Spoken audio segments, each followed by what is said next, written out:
Hi guys, welcome to my channel. My name is Ege and this is In Between Books. If this is your first time here, welcome. If this is not your first time here, welcome back, and I hope you stick around to the ending of this video. Okay guys, so today we're going to be doing a book haul. So I recently attended the Arcade Arts and Book Festival in Lagos like a week or two ago, and I got some books. So I was just like, won't it be fun to, I didn't show you guys, like I didn't vlog my arcade experience this year, but yeah, I've been going consistently for 3 years now, and I only vlogged my first experience. I didn't do the last one and this one, but I thought it would still be fun to talk about the books I got there. So let's begin. Hi, so this is Editing again here, and I'm just here to apologize because you'll be like, throughout this video you're going to be hearing noise in the background, because honestly I thought it would not be so bad because I was actually very far away. I tried to get as far away as possible from the music, but my neighbors decided to have a party today. Today is like, it's a Sunday.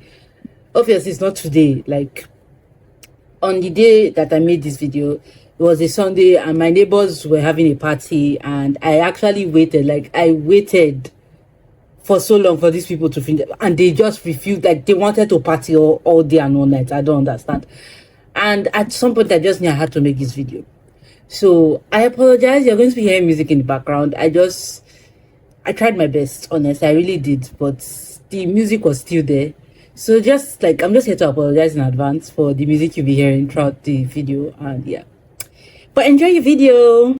I got a total of 9 books during Arcade, and you can see them here.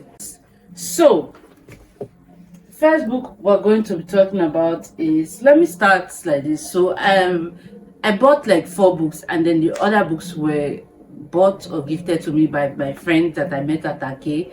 So let's start with the books I actually purchased with my money. Then I'm going to get into the books that I got for free.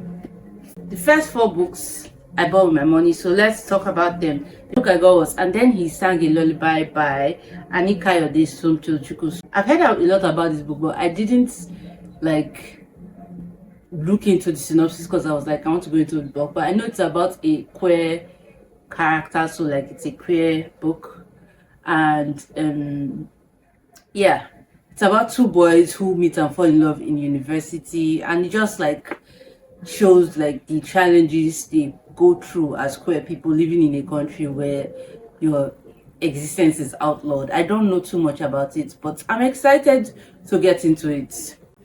The next I got is The Island of Missing Tree by Elif Shafak. So Elif Shafak is an author that I have been gathering her books. So far I have 2 of her books. This will make it the 3rd Elif Shafak I own on my shelf. I haven't read any of her works yet, but I really wanted to read this last year or last 2 years, but I couldn't get my hands on it on time for like book club or something, so I didn't read it. But all I know is that this book,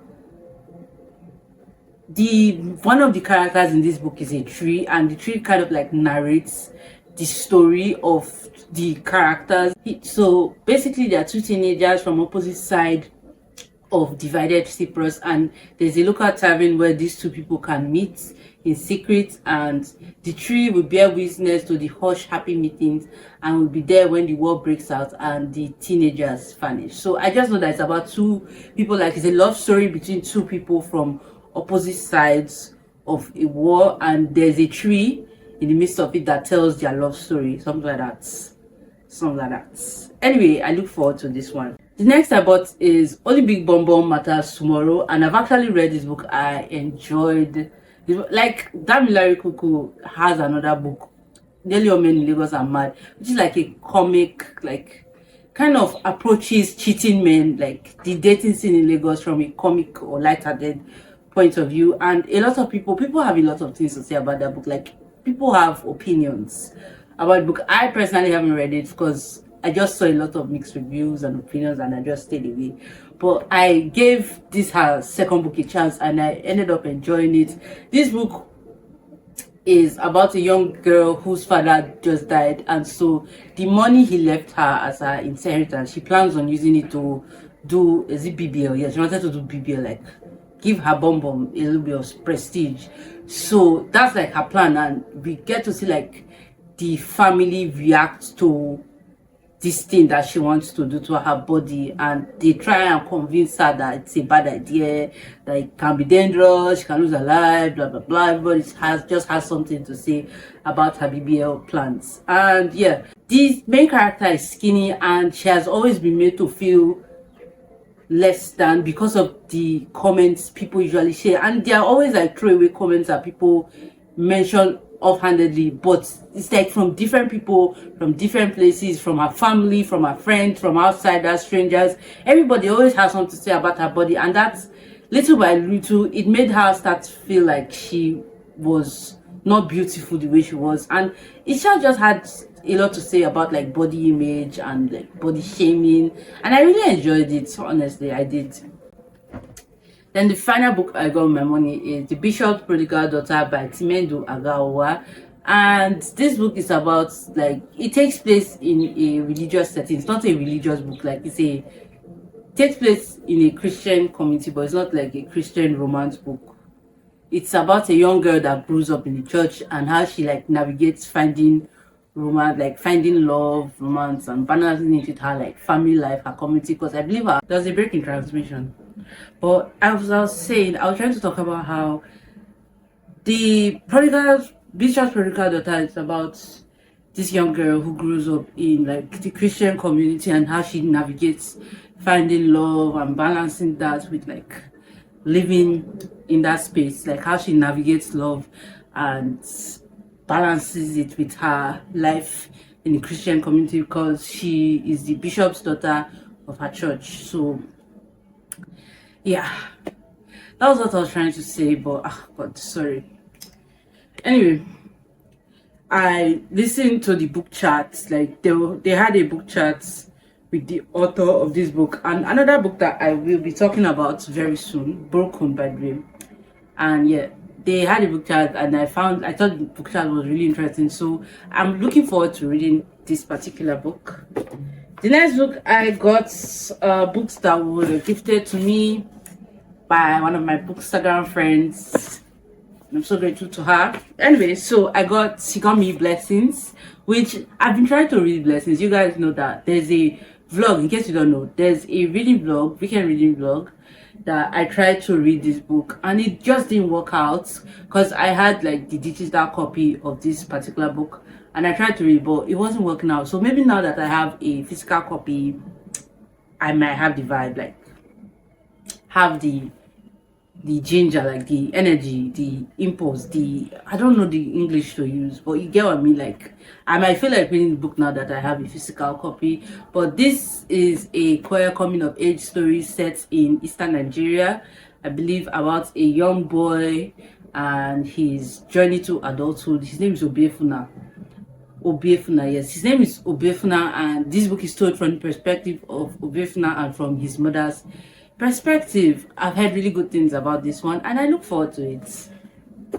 Then the next that my friend got me was The Three Daughters of Eve by Elisha Falk, and this will make the fourth Elisha Falk book on my shelf. I honestly don't know what this book is about. Like I have never actually looked up what this book is about. I just loved the title, and I just decided, yes, I must read this one. So, but let's see. So Perry, a wealthy Turkish wife and mother, is on her way to a dinner party at a seaside mansion in Istanbul when a beggar snatches her handbag. As she wrestles to get it back, a photograph falls to the ground. An old Polaroid of three young women and their university professor, a relic from the past, a love Perry had tried desperately to forget. The photograph takes Perry back to Oxford University as a 19-year-old sent abroad for the first time to her dazzling rebellious professor and his life-changing course on God. So the house she shared with two best friends, Shireen and Mona, and their arguments about identity, Islam and feminism, and finally to the scandal that tore them all apart. I can't wait to read this one, I won't lie. This is one Elisha Falk that I look forward to reading. I don't know when, but I'll definitely be reading Elisha Falk next year.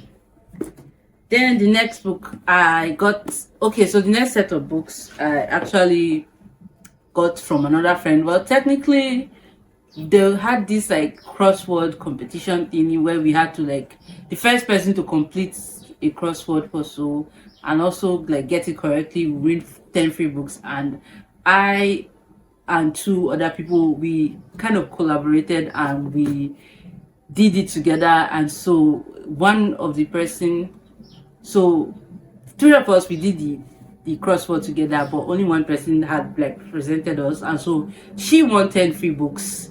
And then because she kind of did like the lion's share of the work and she was also the person to go out, she got 5 books, and then myself and the other person got to share the other 5, and I got 2 free books out of that endeavor. And the first one is We Were Once Girls by OrhueEghosasere Odafe, and this is a sequel to OrhueEghosasere's debut novel, which is Tomorrow I Become a Woman. Tomorrow I Become a Woman here, and let me put it here. So Tomorrow I Become a Woman is about a young girl, I think her name is Obianuju, and it's basically about how she finds the courage to escape her marriage where her husband used to abuse her, like physically, domestic, mentally, financially, physically. She was under abuse, and how she found the courage to leave despite being from a community where a woman leaving her home is frowned upon. Like basically this book is about womanhood, about motherhood, about how she found the strength to live her life despite whatever society said about how she was living the life, something like that. And this is the sequel. So the first book follows Obianuju and her struggles, and this second book basically centers around her daughters and also the daughters of her friends, like the friends she made or she has in this book.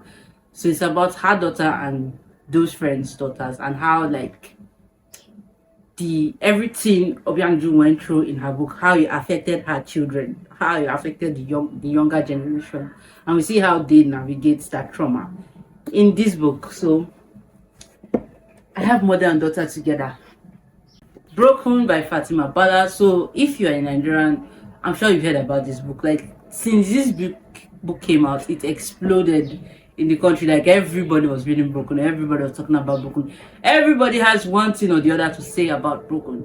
And so the name is Broken, not a halal love story, and it's about a Muslim northern Nigerian.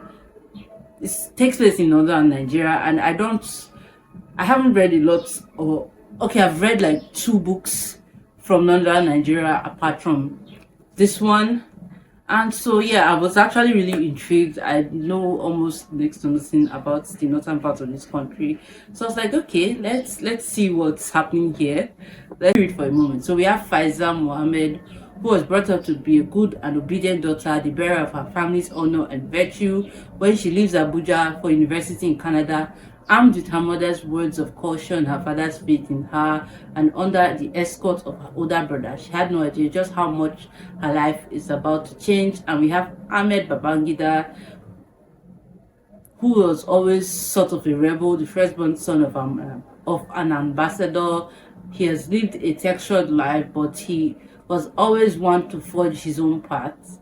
When he serendipitously, forgive me, see, English is not my first language, okay, that's it, like this, but for the sake of this video, English is not my first language.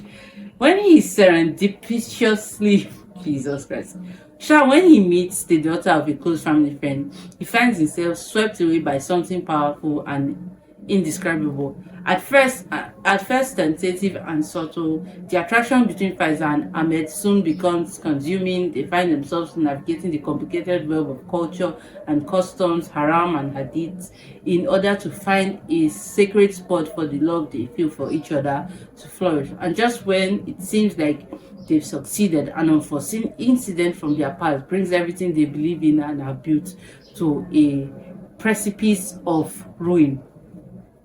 That's a lot. Anyway, I look forward to reading Broken. Like I actually do. I want to see what was everybody going crazy over. I too would like to feel among. And then finally we have The Maid and the Crocodile by Jordan Ifweku. And yeah, I actually got this book was gifted to me by the author. She brought some free copies of the book and just gave it to random people, and I was fortunate enough to be one of the random people she gifted it to. So I got a free copy of this. Is her latest debut from her the latest installment from the Waybearer series, but kind of a standalone because it doesn't necessarily center the characters from the Waybearer series. It follows a new person, so we have a new person with fresh perspective, but in the same Waybearer world. So I haven't actually read Waybearer yet, but I listened to her chats, like her book chats, Atake, and I really enjoyed it. So now I may actually go and read it because I have the book, I just have not read it. But anyway, this one, and I think the thing that fascinated me the most about the book is because from what I understood, the Waybearer series kind of focuses on like people like they have a high position in society, and the main character in this book is someone that's of low birth, like a servant, and we kind of follow her on her journey to self-discovery and like learning how to stand up for herself despite being of low birth, that kind of thing. So I'm actually very excited for this one. I cannot wait to get into it, and this cover is gorgeous. I kind of wish I got the paperback because my Waybearer series, the one I have, is the paperback edition. So like the height difference and the difference in covers is slowly like it's driving me crazy, but I'm also kind of grateful that I still got a copy because books are expensive now, and I definitely would have not bought this book with my money. So I'm just grateful to have a free copy. Anyway guys, that is all for this video. Thank you so much for watching, and I'll see you in my next one.